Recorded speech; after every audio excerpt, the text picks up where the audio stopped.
সীমানা জটিলতায় পাবনা ১ ও ২ আসনের নির্বাচন স্থগিত করেছে নির্বাচন কমিশন। আপিল বিভাগের আদেশে এই সিদ্ধান্ত বলে জানান নির্বাচন কমিশনার আব্দুর রহমানুল মাসুদ। আসলে নির্বাচন কি স্থগিত করছেন স্যার? এটা মানে আপনি সহজ ভাষায় লিখে দেন, বাংলাদেশ সুপ্রিম কোর্টের আপিল বিভাগের আদেশের প্রেক্ষিতে ১ ও ২ স্থগিত করা হয়েছে কোন পর্যন্ত, আদালত পরবর্তী আদেশ না পর্যন্ত। দর্শক, এ নিয়ে বিস্তারিত জানাতে নিউজ রুম থেকে আমাদের সঙ্গে যুক্ত হচ্ছেন সহকর্মী আশিকিন প্রিন্স। আমরা বলছিলাম ১ ও ২ আসন নির্বাচন স্থগিত করা হয়েছে পাবনায়। কোন প্রক্রিয়া আসলে এই নির্বাচন স্থগিত করা হয়েছে?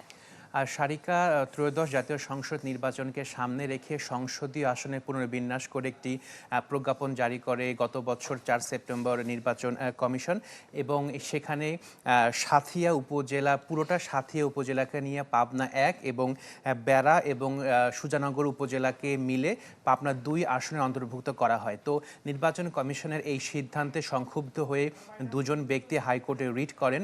রিটের শুনানি অন্তে হাইকোর্ট রিটকারী পক্ষেই মূলত আদেশটি দেন, এবং সেখানে বলা হয় যে পূর্বে যে সীমানা ছিল সেই সীমানাটাই বহাল থাকবে। তো সেই ক্ষেত্রে হাইকোর্টের নির্দেশ মোতাবেক গেল ২৪ ডিসেম্বর নির্বাচন কমিশন আরও একটি প্রজ্ঞাপন জারি করে পাবনা ১ এবং পাবনা ২ আসনের বিষয়ে। তো সেই ক্ষেত্রে হাইকোর্টের নির্দেশ মেনে পুরো সাঁথিয়া উপজেলা এবং বেড়া পৌরসভা ও বেড়া উপজেলা ৪টি ইউনিয়ন নিয়ে পাবনা ১ আসন গঠিত হয়।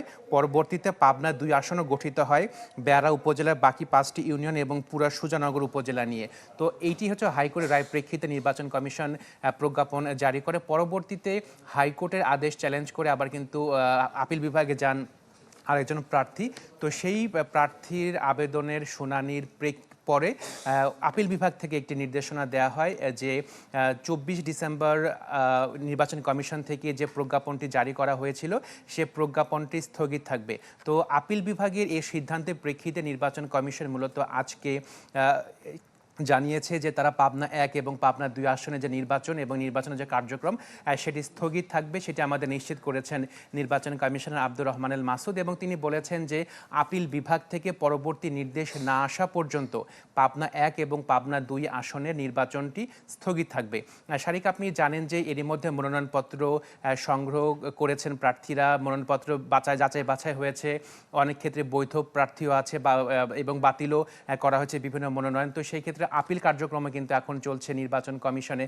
তো এমন একটি অবস্থাতে নির্বাচন কমিশন থেকে আপিল বিভাগের নির্দেশে মূলত পাবনা ১ এবং পাবনা ২ আসন যে নির্বাচন কার্যক্রম এবং নির্বাচন সেটি স্থগিত করা হলো। সারিকা, প্রিন্স, ধন্যবাদ আপনাকে। Furniture just smarter, JMG furniture. আমরা চলে যাব একটু পাবনাতে। পাবনা থেকে যুক্ত হচ্ছেন সহকর্মী শাহিন রহমান। সারিকা, আসলে আশিকিন প্রিন্স যেমনটি বলছিলেন, পুরো ঘটনাটি আসলে এই সীমানা জটিলতা নিয়ে পাবনা ১ এবং পাবনা ২ আসন নিয়ে এই জটিলতা নিয়ে গত সেপ্টেম্বর থেকেই কিন্তু আমরা দেখেছি যে দুই উপজেলার মধ্যে, বিশেষ করে সাঁথিয়া এবং বেড়া উপজেলা বাসীর মধ্যে কিন্তু দ্বন্দ্ব চলছে, এবং এই দ্বন্দ্বের কারণেই রিট পাল্টা রিট, হাইকোর্ট থেকে আপিল বিভাগ যে পর্যন্ত গড়িয়েছে সেই পর্যন্ত শেষ পর্যন্ত আজকে যে আমরা হাইকোর্টের যে আপিল বিভাগের যে রায়টি আমরা জানলাম যে স্থগিত, এটি নিয়ে আমরা পাবনা ১ এবং ২ আসনে যারা সাধারণ ভোটার রয়েছেন তাদের সঙ্গে কথা বলেছি। তারা জানিয়েছেন যে আসলে নির্বাচনের এই মুহূর্তে এসে নির্বাচন স্থগিত থাকলে এবং এটি যদি শেষ পর্যন্ত বহাল থাকে তাহলে আসলে তারা ভোটাধিকার থেকে বঞ্চিত হবেন, এবং তারা চাচ্ছেন যে যত দ্রুত সম্ভব আপিল বিভাগের যে স্থগিত যে আদেশ এবং আদালতের যে কার্যক্রম সেটি শুনানি করে যত দ্রুত সম্ভব এই জটিলতাটা যেন নিরসন করা হয়। পাবনা ১ আসন এবং ২ আসন নিয়ে যে জটিলতা, এটি তাকে নিরসন চাচ্ছেন সাধারণ ভোটাররা, এবং এই ১ এবং ২ আসনের যে প্রার্থীরা এবং তাদের সমর্থকরা যে আপিল বা রিট করছেন এবং তাদের প্রতি উদাত্ত আহ্বান জানিয়েছেন সাধারণ ভোটাররা যেন এটি নিয়ে আর বেশি জল ঘোলা না করা হয়।